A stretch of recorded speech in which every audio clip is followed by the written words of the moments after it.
Good afternoon, and welcome to Hamilton County Library. My name is Stretch Hoff, and today we're interviewing Charles Knighton. This is part of the Veterans History Project, and we're delighted to have you here today with us. Thank you for the welcome. Okay. We like to start right from the beginning of your life story, and that's, where did you grow up, where were you born, and then... Okay. Well, I was a Depression baby. There weren't very many of us. And when the Korean War came along, they got all of us because there weren't very many of you. I grew up in a section of town we call Hyde Park. Mm-hmm. It was middle class to upper middle class in the economic scale of things. I attended Kilgore Grammar School, except for 1 year during wartime when a lot of the ladies of Cincinnati went to work in the war industries. My mother was at the Wright Aeronautical Plant, an inspector for some little small parts of airplanes. Mm-hmm.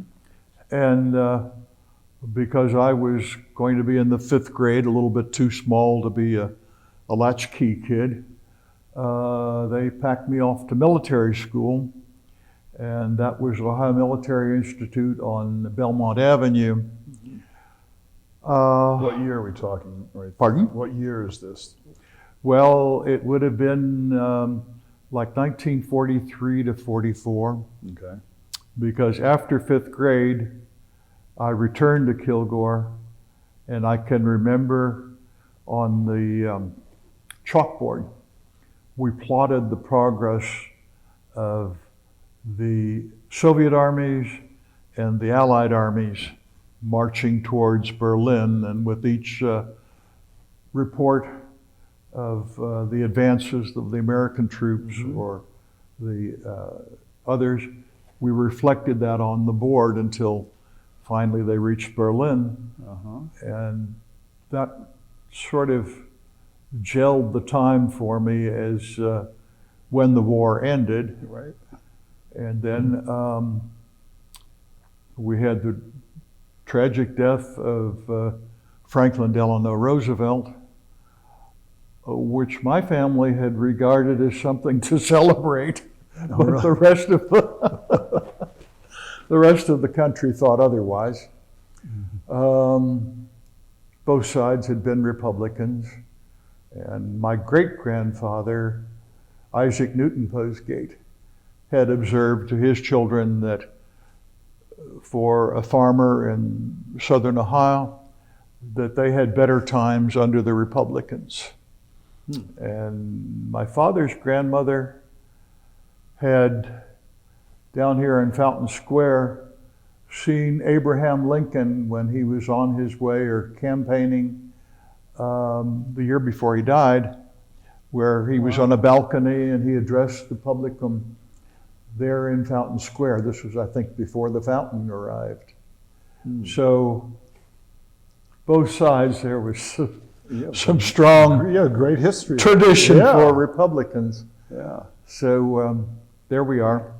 From there, I progressed to Withrow Junior High. Mm-hmm. Spent 2 years there, and then my grades were good enough that I could go to Walnut Hills High School, which has a national reputation here as being college preparatory, but a public high school to which children from all over Cincinnati could apply if they would pass an intelligence test. Mm-hmm. And in my era, at least, our parents had to sign a form that they did intend to send me to college. They felt this was necessary because the education we got at Walnut Hills was not meant to be a finished education, but merely preparatory for a college career. Now, was this maybe, what, 1947 or so? Is that? Right in through there in the Okay. 40s. And I went there 3 years. And then when it was time to be a senior, my family had moved out to Claremont County, first rented a house near Owensville that had belonged to the Governor Patterson's family. We got to know the governor's 2 daughters, Alethea Patterson and her sister Ernestine, which was kind of interesting to know a governor's family, but they were the landlady or landlord there. And then my mother had enough money to buy a house in New Richmond. So I finished my senior year at New Richmond High School, but with all the transferring of credits, at the end of that year, I didn't have quite enough. I lacked 1 credit to graduate, which sounds like I'm wandering off into other things, but No, this is, with my Korean experience, it's pertinent. okay. So I worked after graduation in a gasoline station that belonged to a relative. And then come September of 1951, yes, that's right. I do have the paperwork here anyhow. I'd registered for the draft in Norwood, and I got my famous letter from, greetings from the president and all that. So I had a reporting date to go to a training facility at Fort Belvoir in Virginia, which I thought of Virginia as being things with George Washington and lovely old colonial buildings, and the woods and the mud, and the rest of it was quite different. But I was close enough at Fort Belvoir that we had weekend passes, and I went to Mount Vernon and saw that George Washington had had a little trunk at the end of his bed, just like I did. But, mine was flat on top instead of camelback. After basic training, I wound up with the engineers because I selected that based on the insignia of the little castle. And I liked the little castle, so when they asked what branch you'd like to be, I selected the engineers. At that point, I didn't know that when the infantry was thinning out and they needed extra help, the first people they called were the engineers. Yeah. Now, would that be for combat? Is it what you're referring to? Yeah. Yeah, okay. It was the whole idea of basic training. You learn how to shoot a gun. Yeah. So while I was getting my training, they talked about specialist schools after your basic. And there happened to be one in Columbus, Ohio. Well, going back to Columbus meant I could have weekends, maybe come back to Cincinnati. Go back home, yeah. And that was a school for spare parts specialists. Sort of a thing where you had bins of spare parts and your job was to go fetch it. Well, fine, okay, I had to do something, so I trained there and then came back for my last leave. And I still remember here at Union Terminal, the trains were still running, and I was due to go to California with my orders. And I remember my mother waving me goodbye tearfully I'll bet. from the platform. I'll bet. Never see him again, Yeah. Yeah. And off I went to Camp Stoneman. Now, you're about, what, at that age, maybe 19, 18 years old? Yeah. They got all of us, you know, I mean, there was no. In 1951, you're saying? Yes. Okay. When I was at military school, I sat at a table for the little kids with Miss Lily, who was the dietitian and school nurse at the head of the table. And then diametrically across from me was a young chap named Powell Crosley IV. Oh boy. His father and grandfather were well-known people here in Cincinnati. And because the Crosley automobile, which was a little automobile, but caused a big splash here locally, and then the radio station, WLW, was well-known here too. The nation station. Yeah. When I was a kid, I would see those Crosleys advertised, and I don't know, I was like in junior high school, and I thought someday I'm going to get a Crosley. That was the wagon. That's right. Yeah. But because of that, you know, I remarked and knew who the grandson was that was sitting opposite me. And lo and behold, we both went to Korea. He volunteered for it. And I came back, he did not. Oh boy. On the ship that left Camp Stoneman, I think it was the General Haas, you sort of got to know some of the people that were on the ship with you, not well, but you knew the faces. And, you know, they were vomiting on the stairs like the rest of us, seasick, slipping, sliding up and down the stairs.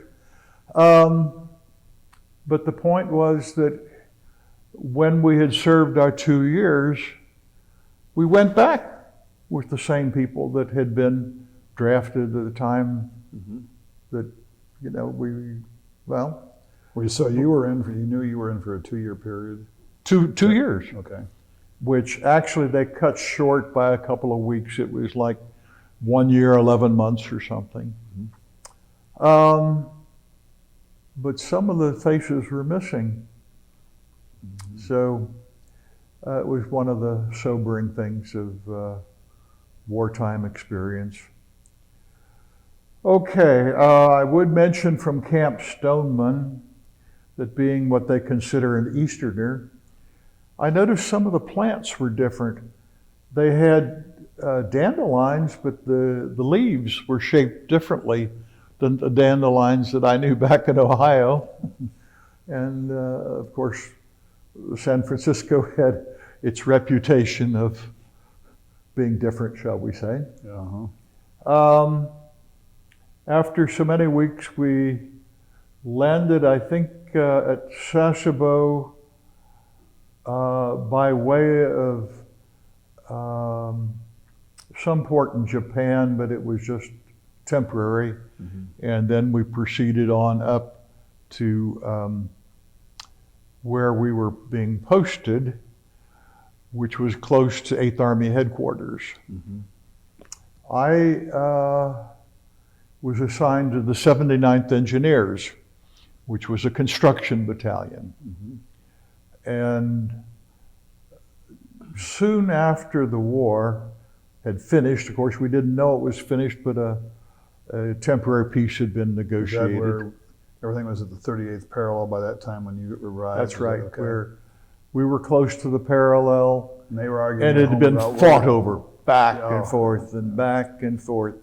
And grass wouldn't even grow. It was all mud, and the poor population were really ground into the earth. One of the ironic things that we learned was that the Koreans were highly educated. And you saw mattresses and books for sale. That was all that was being offered on the local economy, but they were very literate, which probably more so than the Americans. For a 19-year-old boy, was that hard to comprehend, like the barrenness of a country? Oh, it was. And And You'd come from great upbringing, Yeah, and to see all this poverty or what have Yeah, you, or victims of the war, let's say. well, a friend of mine named Carl Fleck took some pictures and used one on a Christmas card that he sent back to his family and friends in the States. And that generated a little private charity where people would send him packages to hand on and give the Koreans because they knew that it would really go Wow. to the people that needed it. I wish it had been me, but you know, I knew about what Carl did. That's amazing. They let it into the country, and you got to pass this out and everything. Yeah. Well, it says good things about the Americans. Absolutely. So, okay, I arrived at the 79th, and this was about the time when they were switching over to building churches for the Koreans because they had the equipment.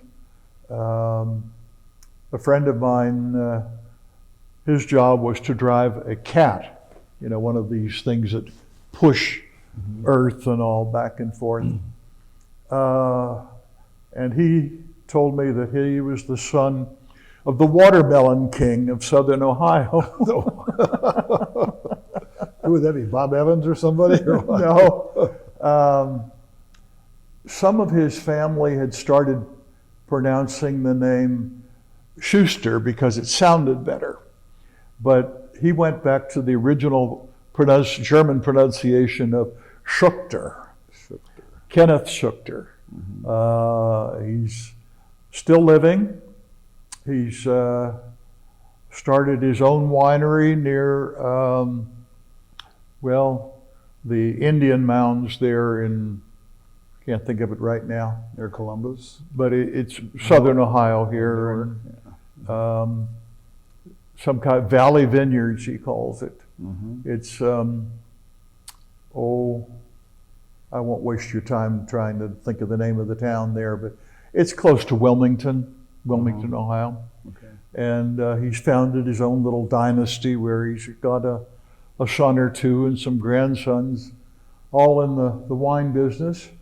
They've left watermelons, but they still are actively engaged.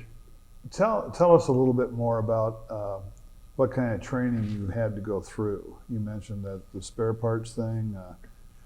Well, I really exhausted it pretty much, but the first training at Fort Belvoir was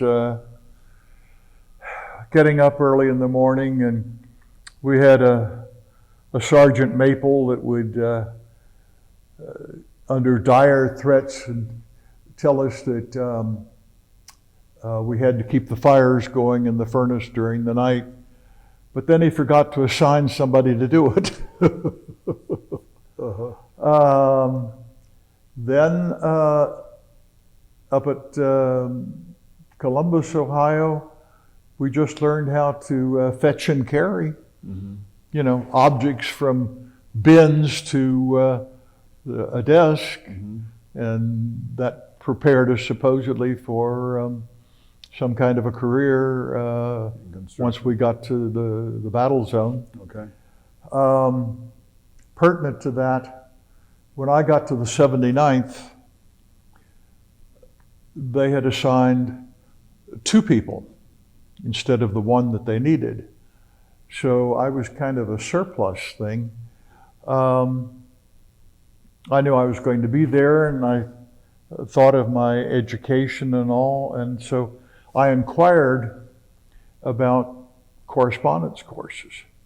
On the strength of that, they decided that I needed to be appointed to the Special Services Education Center at 8th Army Headquarters, because they were supporting the 79th, although it wasn't in their area of responsibility.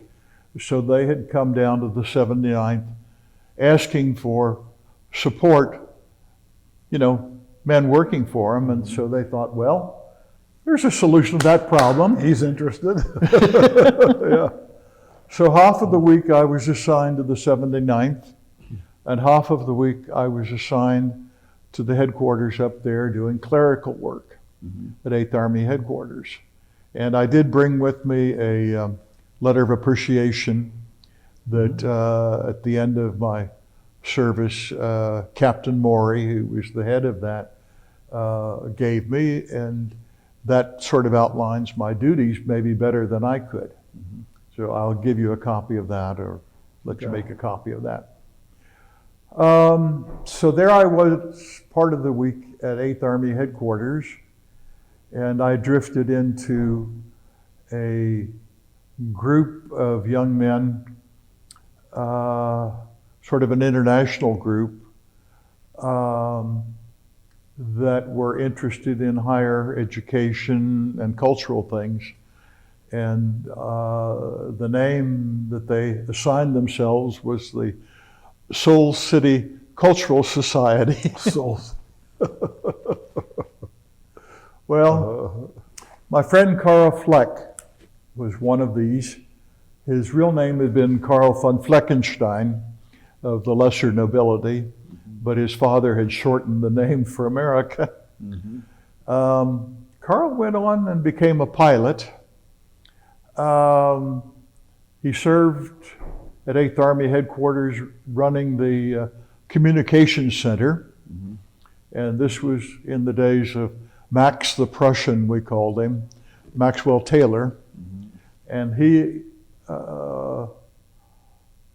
had subscribed to some foreign language newspapers. Well, Karl was bilingual, and he'd fish through the waste paper basket and fish out the German newspapers and enjoy them. We had another chap, Walter Binglinger, who was Swiss, and he wasn't supposed to be fighting in other countries' armies, so there was a big secret about that. And then I remember a chap named Walter Meade, whose great-grandfather was General Meade of the Civil War. Oh, wow. And then a chap from San Francisco who was big on classical music, Bruno. Can't remember the rest of his name. But anyway,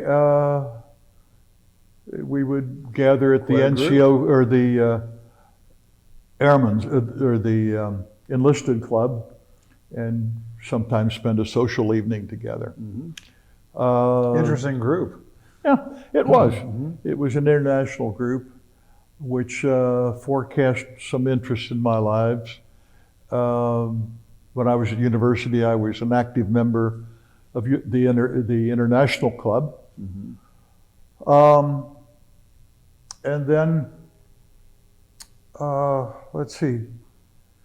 Oh, we had some musicians up there and special services, and it was interesting. And at the Education Center, I found out about the test that you could take for an equivalency to get a high school diploma. Well, I only lacked 1 credit. Oh, that's right. So I took that test, breezed right through, and then was able to get my high school diploma. Okay. What city were you in at headquarters? Pardon? What city were you in when you were? Seoul, Seoul. the capital. Okay. And, well, it was officially 8th Army headquarters, but tangent to it was the city of Seoul. So part of my job was to go back to the 79th and recruit and interest the other young men that were at the 79th in getting additional education. And so as TINE-NCO, that's Troop Information and Education. Apparently there was a school in the States for TINE, and they had some kind of a song like T-I-N-E, we love thee. You know, Okay. it's interesting to me that there was so much emphasis on education. I Yes. mean, you think when you come back, like the GI Bill after World War II, but during... I didn't get to that yet. Okay, I'm sorry. Okay. You're anticipating. Well, it's just an interesting emphasis, I think. Yeah, well, it was. It Yeah. changed my life. Okay. So I won't interrupt you. I knew in all college programs, your English course is very important. So I took an extension course in English and passed that. Mm-hmm. So I had that credit to the good. One of our duties was to produce a battalion newspaper, which we unwillingly did. And there's a type of vegetable called kimchi, well known to Korean veterans. It had a cabbage base and fermentation, and to Western noses, it had a very unpleasant odor that I need not describe. But we needed a name for the battalion newspaper, and I came up with the kimchi sheet, which was a little minor rebellion that we were allowed to do. Why didn't you want to do the newspaper? What was the hesitancy there? Well, I did it because I had to, you know. So, and then we also had assemblies where we had some people that were RAs, you know, that had volunteered for service, but a lot of us at that point were draftees, the USs. And I was assigned a topic which, you know, they had given it all pre-prepared on subjects like why we are here in Korea. I was not a popular person. But it did teach me to think on my feet, which in my later career was helpful because I was often called upon to brief committees and brief high-ranking generals, high-ranking people that I would normally not come in contact with, but answer their questions. Well, it all went back to, you know, fielding the questions that came across to me, like, why are we here in Korea? And Oh boy, tough question. edit out the expletives. Yeah. You can imagine. And so I had an interesting 2 years. We did have some air raids because we didn't know for sure whether this peace was going to last, but it did. And then come the end of my career, big bonus, the GI Bill.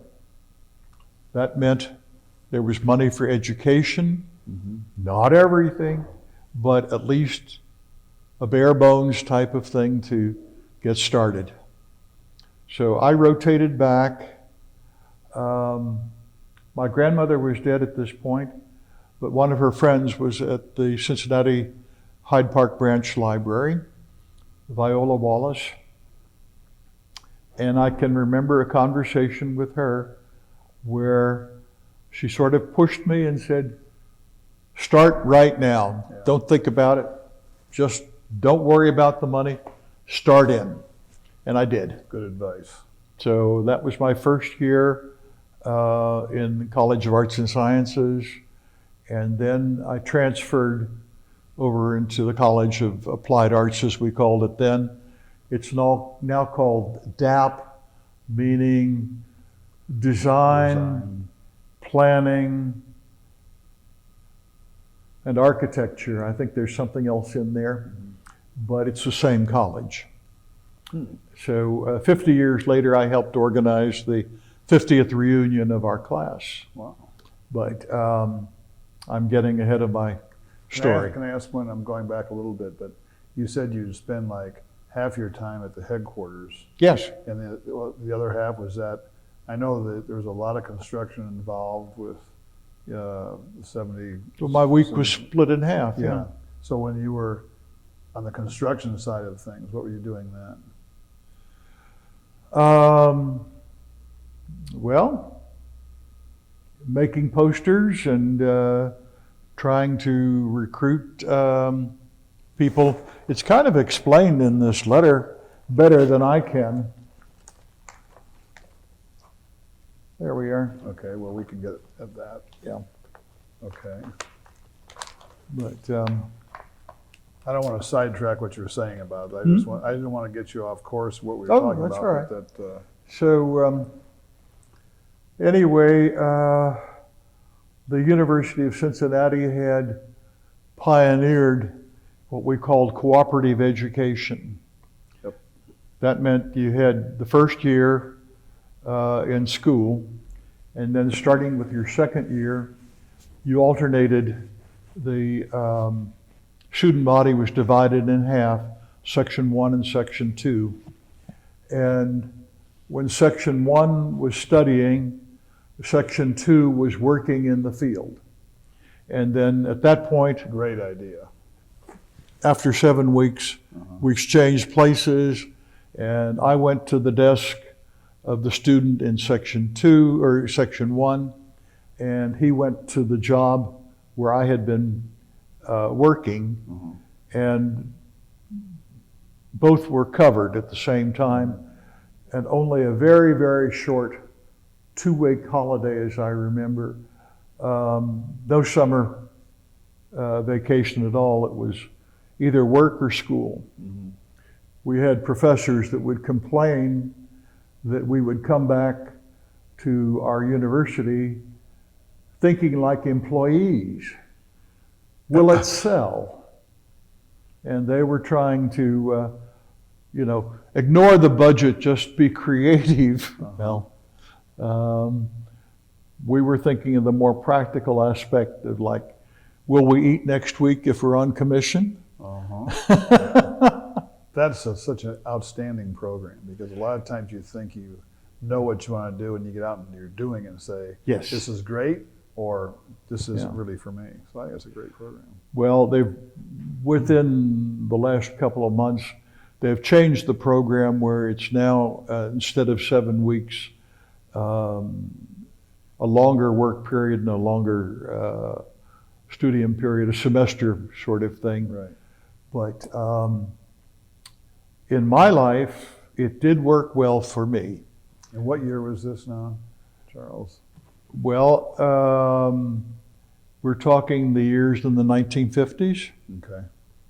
After I left my military, then I had a year at Arts and Sciences and 5 years in applied arts. So I graduated with the class of 1960. Okay.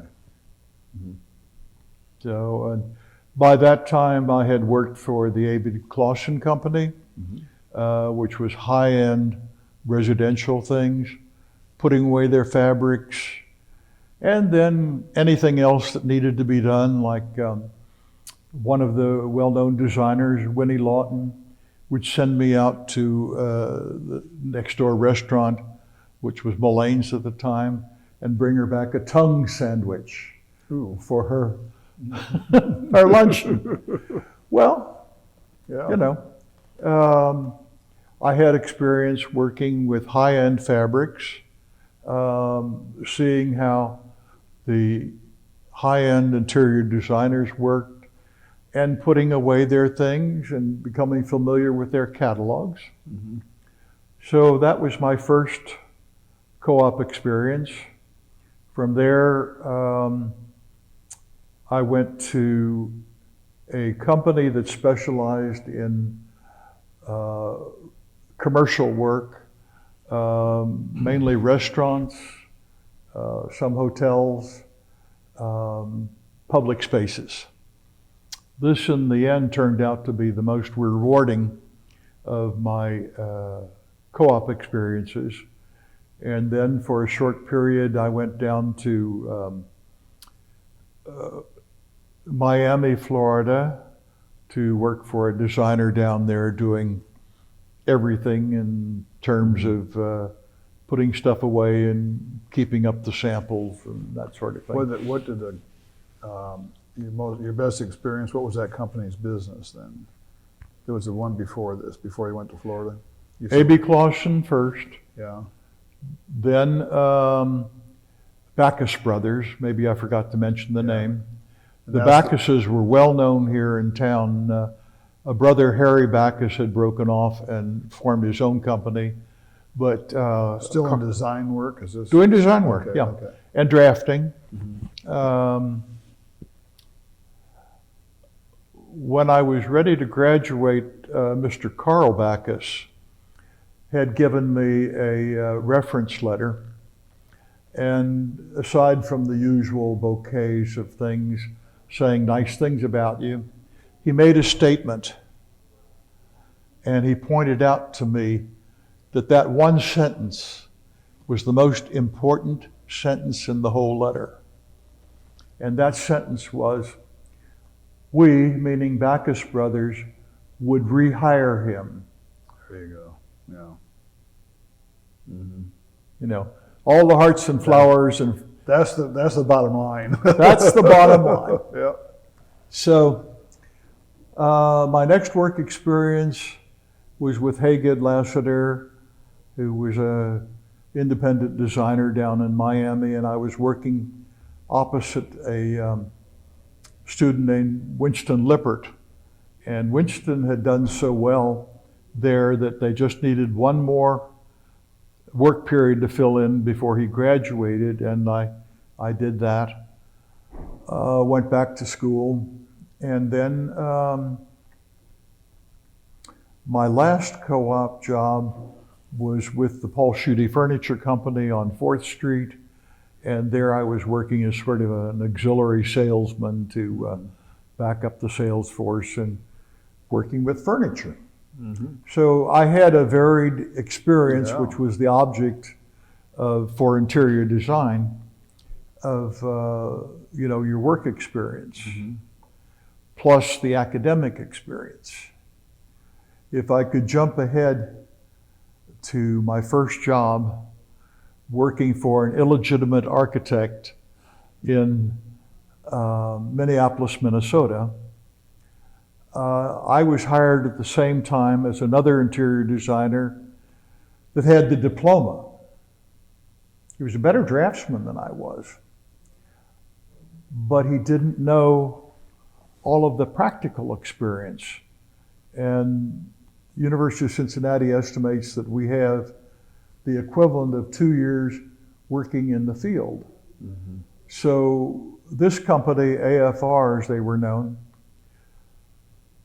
could turn me over to a job, and I knew where to go for the sources. Yeah. You know, I knew how to put a job together because I had all of the tools You'd done that. as well as the diploma and the academic background. And after 2 or 3 months, they couldn't afford 2 interior designers, and I still had a job. So that proved to me that the concept of here comes the commercial for University of Cincinnati was really worthwhile. Oh, yeah. Now, when you were working during the co-op program, when you were working, did you earn money and that helped with your tuition and so forth? Were you paid, or was that? It helped, but not much. Yeah.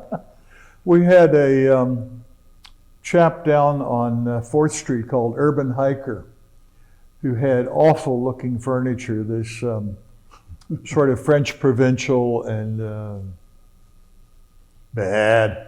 Anyhow, my friend Ryder Martin went down to interview with him for a job, and he kept asking him all these weird questions. Well, now, how do you eat? You go home to eat?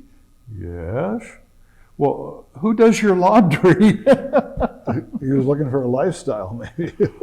Well, At the end of the interview, Mr. Hiker said, "I was trying to figure out how cheap I could hire you." You know, if a student was living in a dorm or something or other and had to spend money cleaning his laundry and all, then you might have to pay him more or her more. But, it was an adventure. A neighbor of the library here, Bratbird's Interiors, had hired Ryder to work. And one of the jobs was that they had a barn out in the country that needed painting. So he was assigned to paint the barn, and that was supposed to be work experience. So there were some abuses. Well, at least he probably learned he didn't want to have a career painting barns. Yeah. So what's happening now? Keep going here. Well, I was working for AFR, and then we designed 2 motels that were successful. But then some of the opportunities dried up for AFR. We had a number of draftsmen that did some of the design work, and Mr. Svensson, Alan Ferdinand Ragnar Svensson, that's where the AFR comes from, was the artistic director, shall we say, and the chief salesman. And he would entertain Minneapolis businessmen at businessmen luncheons, you know, one of these martinis and things. He did not have a degree in architecture, but there was a alcoholic architect named Hugh Eaton, and he had an architect's seal. So at the end of the week, Mr. Eaton would come in with his seal and put his seal on the work that had been done the week before, and then collect his money for that and go off and do his thing. So that's how we operated. That's why I called them an illegal architectural office. Yeah. Okay, so here in Cincinnati, I had been a guest several times at the local professional society, and I had met a well-known interior designer called Herbene Chatfield. And I knew her and a number of other well-known designers here in town through this sort of social professional group. We weren't admitted to membership right away. We had to sort of serve a period of doing good things for the chapter, and I can remember being assigned to go to speak to college or high school students and encourage them into going into interior design. But I had sort of kept contact with some of the people there. And little beknownst to me, Herbene Chatfield had gone to the university and taught a special course in interior design. And I had known ahead of time that I would be going for an interview in Minneapolis. Well, through the professional society, she had some good buddies. And she wrote ahead without telling me that to Kitty Mercer, we have a young student coming up that's going to interview for a job in Minneapolis. If you see him or hear about him, try and look after him and help him if you can. Well, I started in right away at the local chapter to attend meetings, and I did meet Kitty Mercer. She recognized the name, and only later did I find out about the letter, but she graciously invited me to a dinner at her home with her husband, Del Stanley, who was also an interior designer. And they knew that there was an opening in the studio for a young designer. So they pointed me to that, and I went in, interviewed, and got the job. Well, we did have a guaranteed draw plus commission. Well, I never worked so hard so long. But as I said, are we going to eat next week? I sold as best as I could from that position in the studio, and we were back in little cages, and the receptionist would call us when there was a new person that would show up at the desk and wanted to see a designer. And at that point, the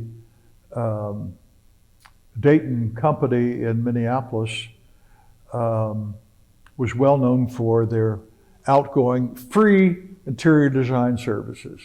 But if we sold something, then we got our little commission, Now, what were you designing? Were you designing? Well, at that point, residential. Rooms and Homes and, Homes, well, anything that would go into a home. Now, did you spend so your career was in design? Oh, yeah. Okay, and you spent That was what my 60 degree years was after you in. got back? Okay.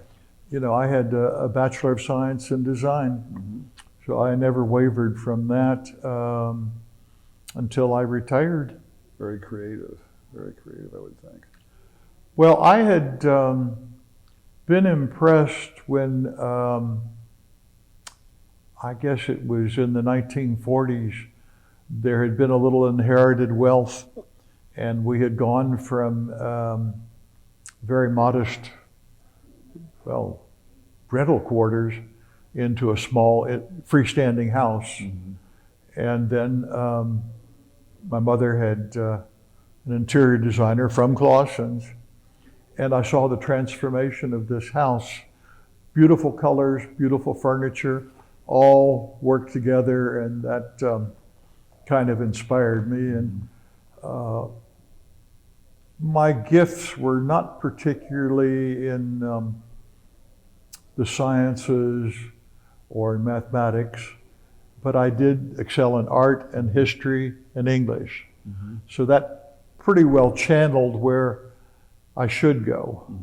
Now, okay, what did you do after you retired? When did you retire, and what have you I been doing since then? retired in 1988 at age 56, when they were having what in the military we call a rift, or reduction in forces.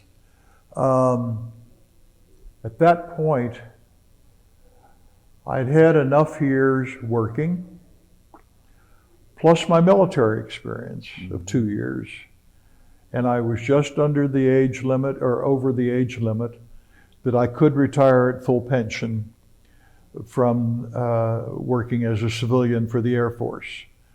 Okay. I was the very first interior designer hired by the Air Force. Oh. They had a chap who was a consultant, but he was not what we would call an interior designer. He could draw beautiful renderings, but he would say, catalogs are available. He couldn't put a job together, which was what naturally University of Cincinnati had trained me to do, where I didn't say a catalog was available. That chair at such and such a specification with that upholstery and how much it cost, what the sources were, and all the rest of it. The carpets were selected, the draperies were selected, the lighting was selected, the flammability standards were met, which was an important part of my job. That they were equal opportunity employers, all this stuff that doesn't show. You can do your color boards and it looks pretty, but behind that you have to have the paperwork to transform the pretty picture into an actual interior where everything is specified, the amount of carpet is known, how many yards. We had to estimate the yardage for carpet and sometimes the yardage for the drapery and where it was going to be made, and all of these little details, plus meet regulations. I spent 90% of my time conforming to regulations, and 10% of my time was artistic, I am the great artiste. Well, that doesn't feed you next week. Sounds like you were well prepared at UC. I was very fortunate. Yeah. In my life, I've had a lot of luck. The best job I ever got was not because of my wonderful background, but was that I spoke German. I thought you were doing the German words pretty well during the Yeah. Well, I had heard German as a child here in Cincinnati, but never had a chance to study it because that was forbidden at the time. They did not teach German in the high schools. You could learn Spanish, you could learn French.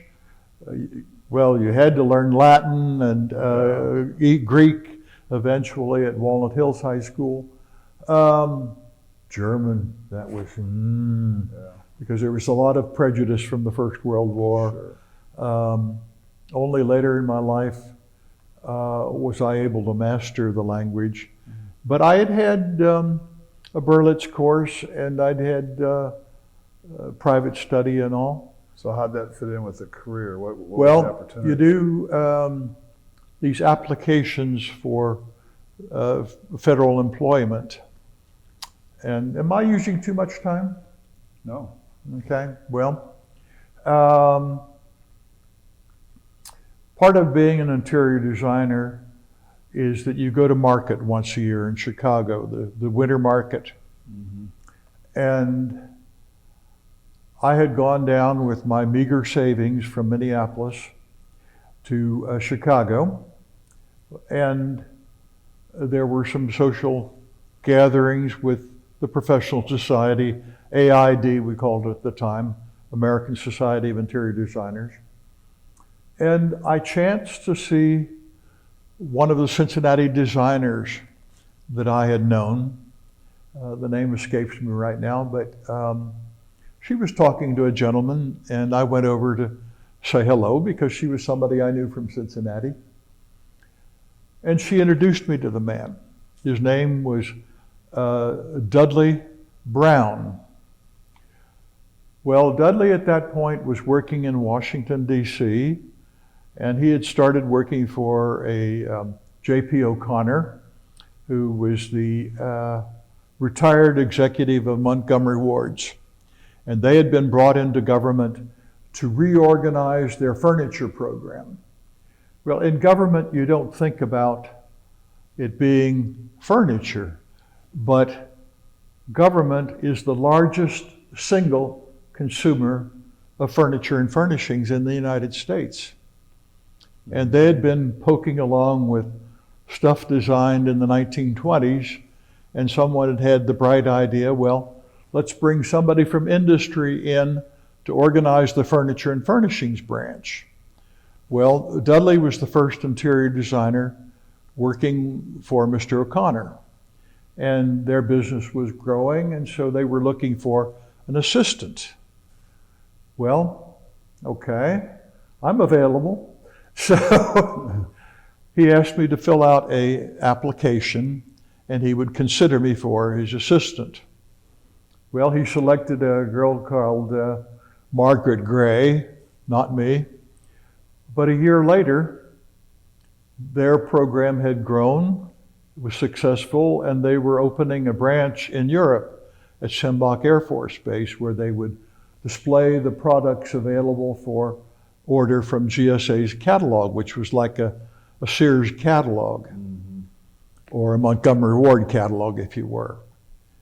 So Dudley fished around in his drawers and he found my old application. Well, I'd gone to the same university he had. I'd done worked some of the same jobs he had worked. So he knew my background. And then he looked down the list there of foreign languages. What crops up? Speaks and understands German. They looked no further. Sure, absolutely. So I was hired, brought to Washington, and because the government, you might not believe this, but the government works differently from the rest of industry. No. They have their own way. So I was indoctrinated into their way of doing business for 6 months. Well, when I was ready to be posted overseas, they decided they needed somebody else in the department. They'd already merged another group that had been another branch of government, but they still needed another warm body.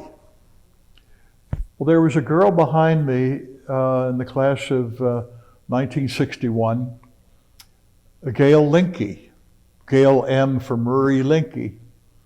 And Gail had gone out west to South Dakota. Well, she knew about our professional society, which was the closest one, and she would get on an airplane and fly from South Dakota to Minneapolis. And I recognized her because, we were in the same option, and I knew she had the same background that I did. So I called Gail, who had gone out to work for a furniture company, and they'd given her own little television program where she would say, "Hello, housewives.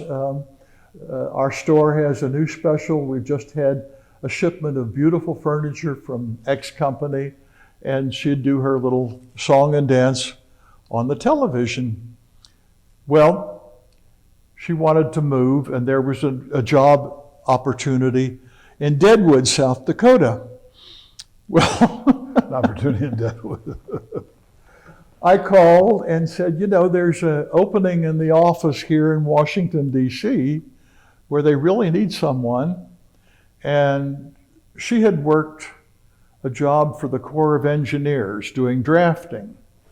Well, because that was government, she had become an employee with a GS2 rating, which is like lower sub-basement of the ratings for government work. Right. So she thought she would apply for the job, and they really wanted to hire Gail. But when personnel looked at her application, it said, GS2. Oh, we don't have to compete this job. We'll just transform a GS2 to a GS7 young interior designer. So she was hired right away, came to Washington. I moved out and she moved into my old flat, and she started working for the government and made a wonderful career out of it. So we're running out of time. Can you summarize some things here in the next 4 or 5 minutes? It was that opportunity that gave me in Germany of working and becoming a full-time employee, a government employee. Did you move to Germany? Oh yeah. Okay. Lived there 6 years. Wow. So, that was neat, yeah. Yeah. That was a good experience. Did you travel a lot when you were over there?